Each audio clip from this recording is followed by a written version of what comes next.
Welcome to MMA Fancast. My name's Luke Payson, and I am honored to have YouTube sensation from Streetbeefs, Fairplay, on the show. Fairplay, thanks so much for joining us. Hey, I appreciate you guys having me. It's a real honor. Seriously.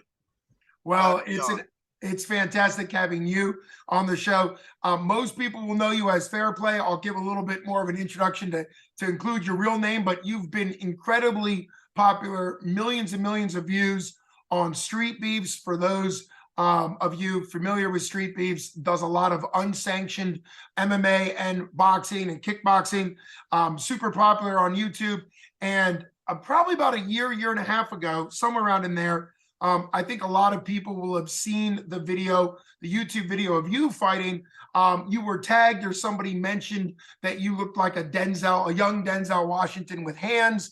And there you were fighting. You went by the fight nickname Fairplay, but I think a lot of people would immediately recognize you as like the young Denzel.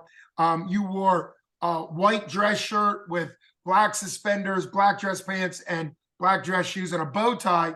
I'm going to give you a real name because you're turning pro in MMA, so you're going to go by your real name a little bit more. DeJon Farrell-Francis, and you've had both unsanctioned and sanctioned fights. It's an absolute honor to have somebody of your notoriety on the show. Let's jump in with kind of a fun first question. What led you to the idea of the dress clothes for your boxing matches? Yeah, a lot of people got the speculation that it was a Street Fighter character named Dudley.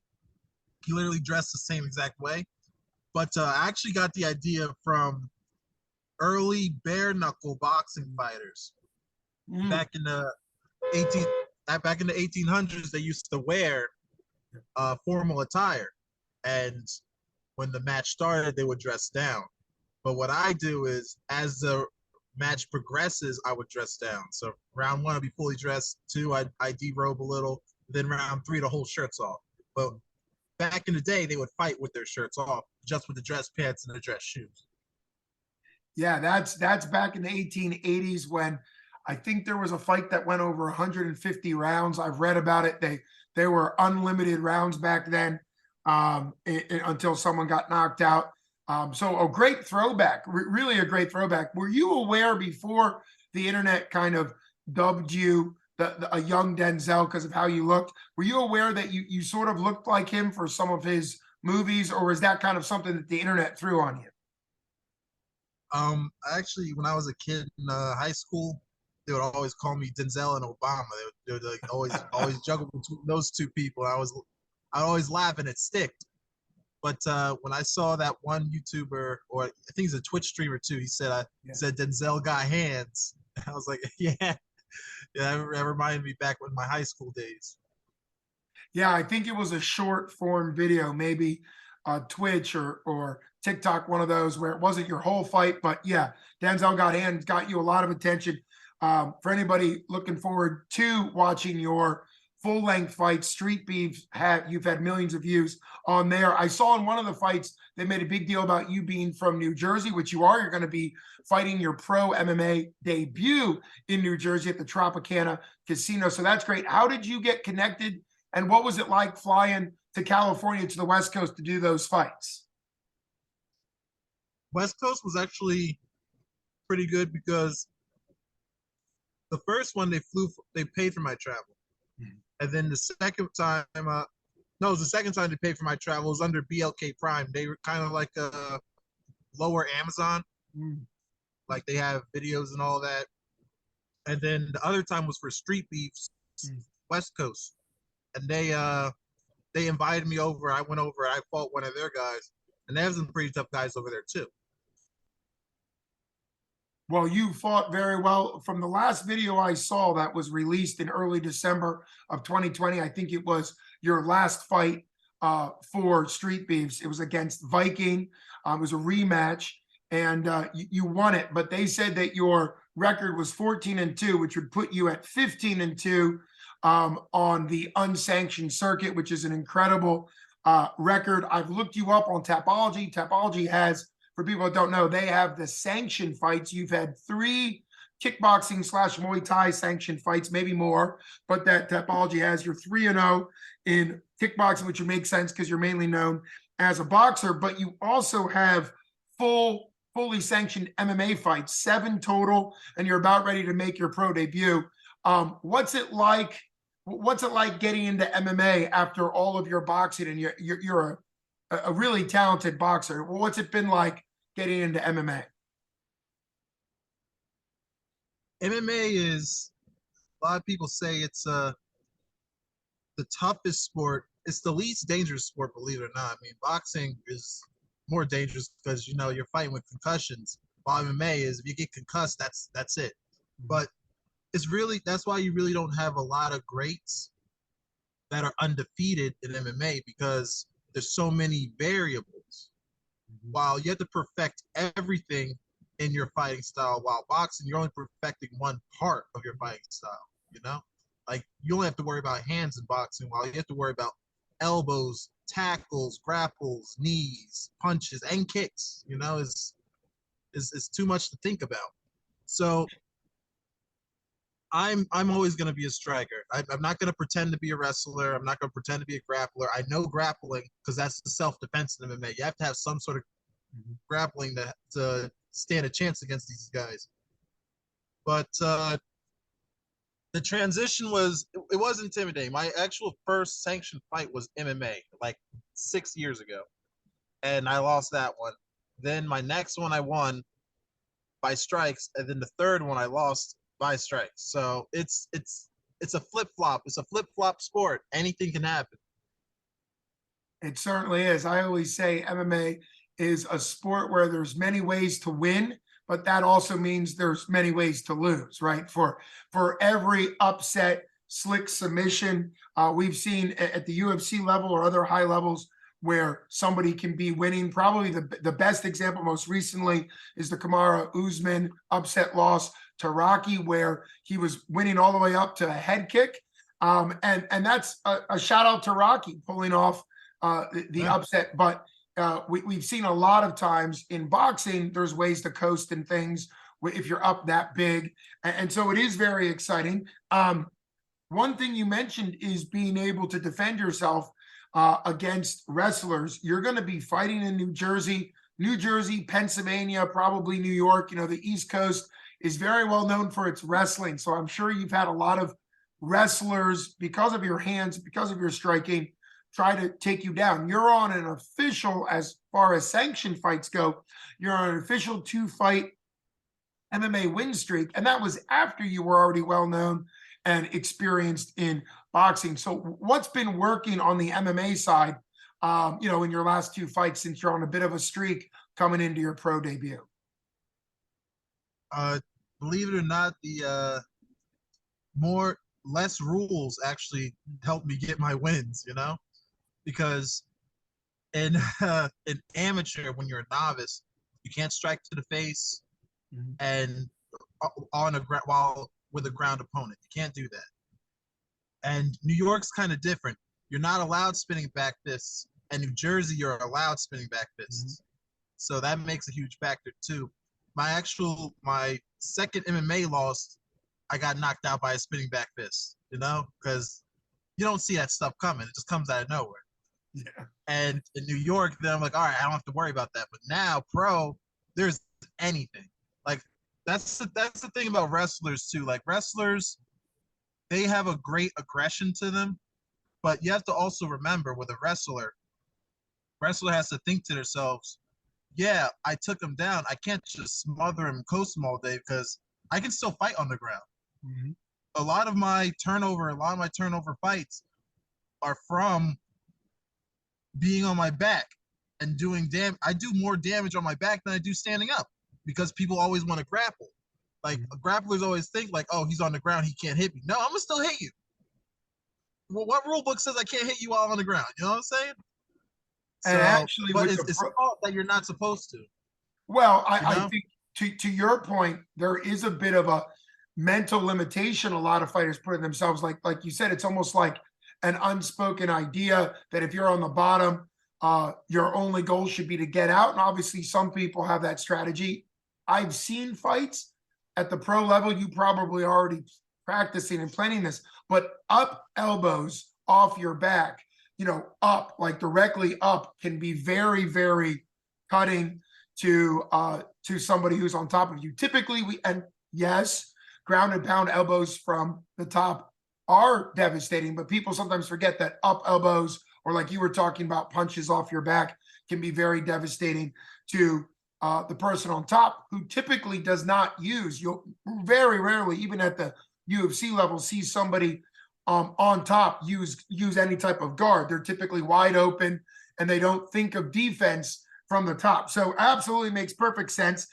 Speaking of your pro debut, I mentioned that it's for Ring of Combat, which is a very well-known organization. Ring of Combat 79 at the Tropicana Casino in Atlantic City. It's a big deal. You're actually matched up against an undefeated pro, so leave it to you to take on somebody who's 2-0 as a pro. What gives you that confidence? I mean, obviously you could have tried to find an 0-4 pro fighter out there, something like that. So why go after, in your debut, a 2-0 guy who clearly has some stuff, working for him in the pro level? Well, Thomas Lane, the guy I'm fighting, he's a really good wrestler. Like, he's an NCAA wrestler. So right, exactly what we're talking about, right? Of course he is, right? But he's 2-0 because he has a game plan and he's strategic. Wrestlers are aggressive, but you have to, I forgot what Wise Man said to Tail, but like, yeah, there's puncher's chance in the ring, but there's no puncher's chance in grappling. You have to know how to grapple. You have to be able to think and move in those windows to get those points and be dominant. But the thing is, when people see 2-0 and they're pros, they get scared because like, this guy's strong, this guy's tough. I mean, it's a fight. A fight's still a fight. You gotta fight someone eventually. Like, he's not getting paid because he doesn't have an opponent, and that's screwing him over. Yeah. We're both showing up now. We both getting paid. That's all it's about. Yeah, you're definitely right about that. For people who are unaware, in regional pro level, long before people get to Bellator or PFL or UFC, a lot of times in the low level regional circuit, when somebody is 2-0 or 3-0 at the pro level, people just avoid them. So hats off to you. And you just gave credit to Thomas Lane. Neither pro fighter gets paid unless their dance partner shows up. And we've seen that all the way up to the UFC level, where somebody drops out, then that fight doesn't happen. So hats off to both of you.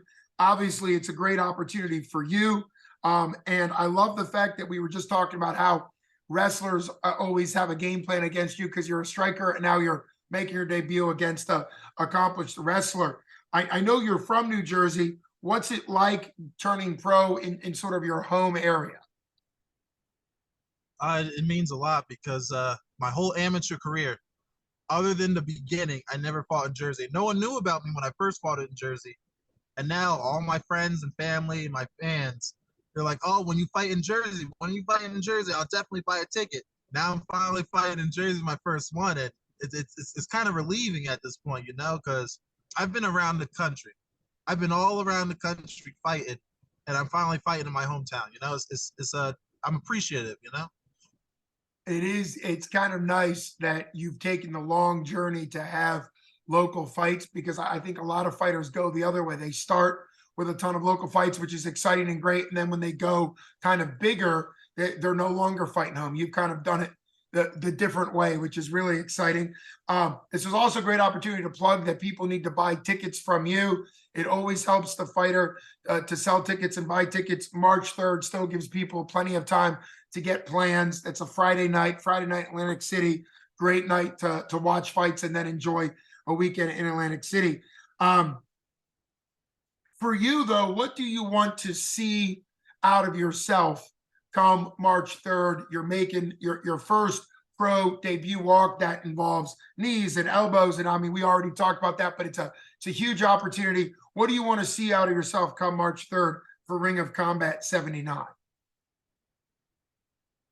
I really want to, like, even though I fought countless times, had audiences yell at me, audiences boo me, audiences cheer for me.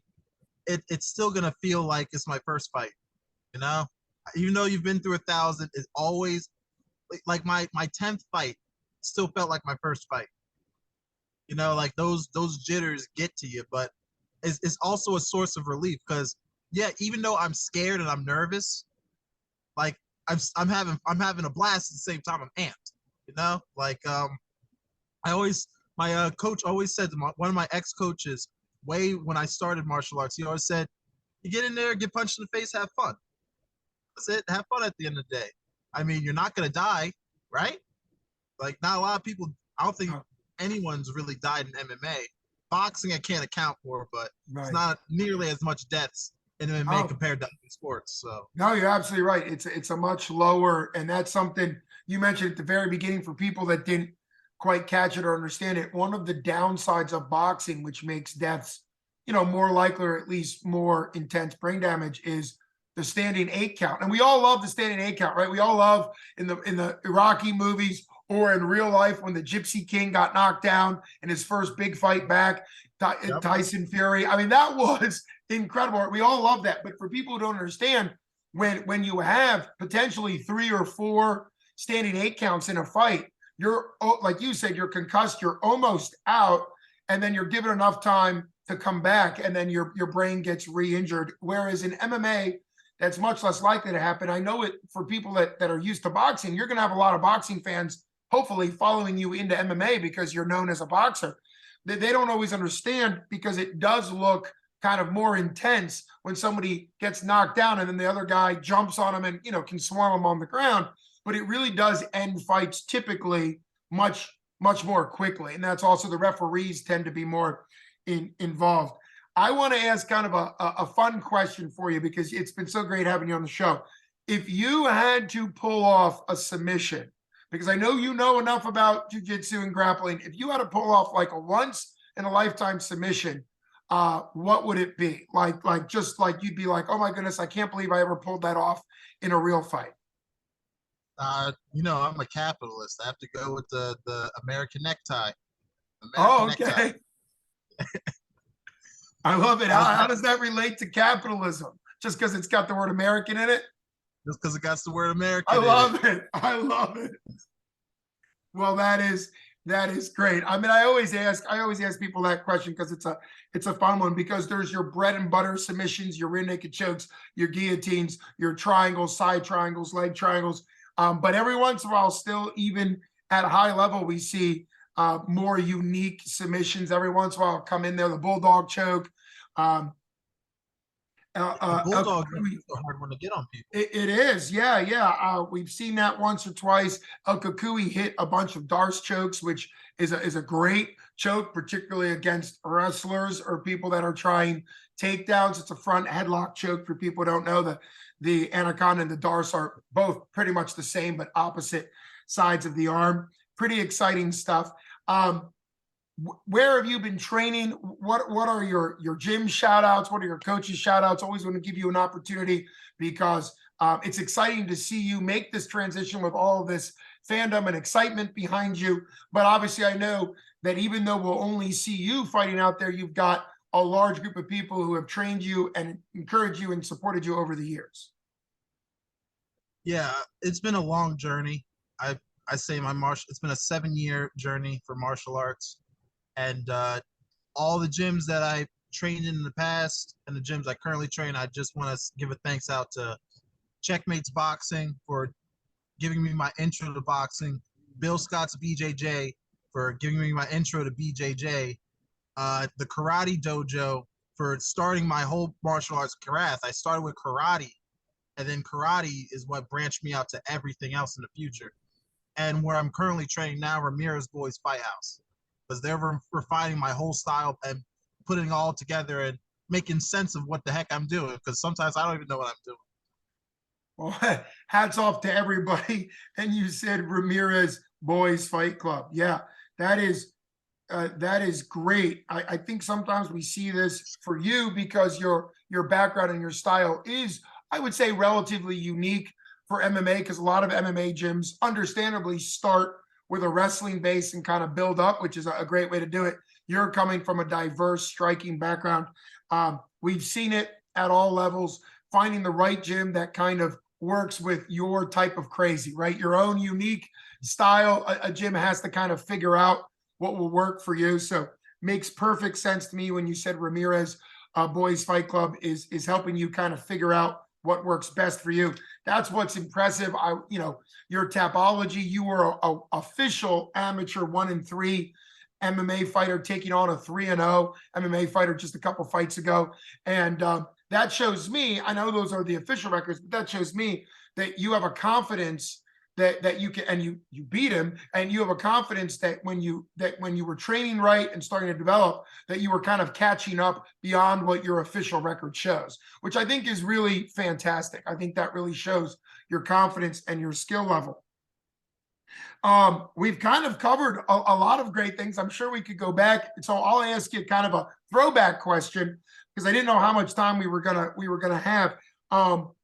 And you don't have to, because they could be like your children. I don't want you to pick a favorite fight per se, but maybe an experience on the YouTube fighting, because I know you had many fights for Street Beefs, and an experience. What you mentioned, the crowd booing for you. You mentioned like what experience stands out for you, whether it's the number of views, your fandom, the you were fighting sort of in unique environments, right? Because they weren't all official rings and things. So what kind of stands out for you in the unsanctioned world? The unsanctioned world, believe it or not, it's the opponent. Okay. Because at least in the sanctioned world, you know who you're fighting ahead of time. Like in the unsanctioned world, it's anyone. And you don't know these guys' pedigrees. You don't know their skill set. Like I lost to 2 guys in unsanctioned because, you either got a guy that's your level, maybe a little under your level, or you got a guy that's just out of this world. Yeah. And 2 of the guys I fought, one's at a UFC gym that trains, and the other one went pro, and he's undefeated in pro. So you never know who you're going against. And it's kind of the thrill and the fear at the same time, Well, I think mentally you point that out. I appreciate you kind of sharing that behind the scenes, because that is something that won't happen in a sanctioned environment. Not only do you know who you're fighting in a sanctioned environment, but you and your camp have to agree to that match. We've seen plenty of times at the high level, UFC is known to disclose when a fighter turns down a fight, but there has to be an agreement on both parties, negotiations, things like that. And so it is interesting, the kind of the unsanctioned or the tournament style, either one will give you that adrenaline where you don't really know your opponent because it's just kind of random, a random match. So I think that really gives you a mental edge because your 17 unsanctioned fights, a 15-2 record. You just pointed out your 2 losses were against incredible talent. I think that really gives you a mental edge, knowing that you had to be prepared with the butterflies, with the jitters to take on anybody in front of you, which will in some ways be the same in pro, but you'll just have a little bit more time to prep and experience that. So I really appreciate you coming on. It's not every day I get to bring on a YouTube star with millions and millions of YouTube views. Hopefully people go watch some of your Street Beefs fight again and get really excited. I know Ring of Combat will have a pay-per-view option for people that are across the country and want to stream in. And for those that are doing that, make sure you pick DeJon for credit, because that's something, if you're buying a pay-per-view stream for DeJon Farrell-Francis, make sure you give him credit. And obviously I hope they pack out your fandom, packs out Tropicana Casino for March 3rd for Ring of Combat. Thanks so much for coming on. I'm honored. I look forward to following your career as you transition away from the unsanctioned fights into more of the official pro MMA. So thanks so much for coming on. It's been a real honor. You've been listening to Luke Basin for MMA Fancast with Fairplay, absolute legend from YouTube, and his full name is DeJon Farrell-Francis. Thanks so much for coming on the show. Hey, Luke, honestly, what you do on your podcast, getting us guys out there, giving us this recognition does a lot because, like I said, sanctioned, I had 3 sanctioned fights, a boxing tournament. No one knew who I was. No one knew who I was. I do one fight for Street Beefs. I do a couple podcasts. Guys like you that get our names out there, y'all do way more than what a lot of these sanctioned promoters do for anyone. So I want to tip my hat off to you too. Well, I am humbled, really humbled by your kindness. Thanks. I do think it's a great opportunity for fighters, and I'm always honored when fighters are appreciative. I'm also okay when fighters aren't, because I know it can be kind of annoying as a fighter to do interviews, but I'm honored that you see it as a real opportunity. And thank you for being so gracious. It's been my real pleasure to have you on MMA Fancast. I hope to have you on again in the future. And best skills to you come March 3rd. And thanks again. Thank you. I'm going to put on a show for this one. Everyone deserves one. I'm sure you will. Go check out Fairplay as he makes his official MMA pro debut. Thanks again for coming on, and can't wait to see you put on a show. Yes, sir. You have a good night. You too. Thanks a lot. All right. Bye-bye.